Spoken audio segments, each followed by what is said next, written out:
Some say it's more natural, more nutritious, even life-changing. But is raw milk really healthier, or could it be dangerous?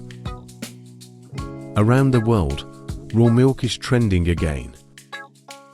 People believe it boosts immunity, improves digestion, and protects against allergies. But behind the creamy surface, there's a scientific warning you need to know.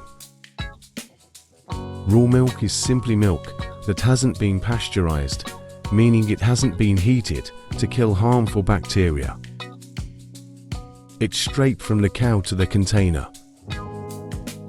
But here's the risk: raw milk can carry dangerous bacteria, the kind that cause severe food poisoning, kidney failure, even death.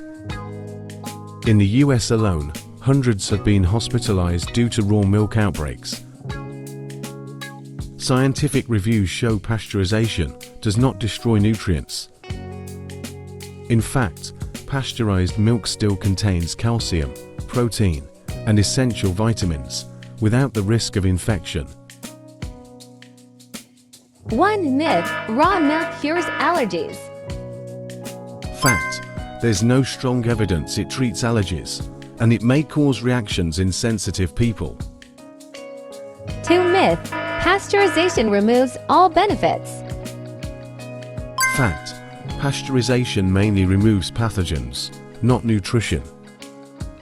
3 myth: raw milk is more natural. Fact: that doesn't mean it's safer. Natural doesn't always mean healthy. So why is it trending? Social media, nostalgia, and the natural health movement all fuel the hype. But real health comes from evidence, not trends. Want the benefits of milk without the risk? Choose pasteurized milk, or try safe alternatives like yogurt, kefir, or fortified plant-based options.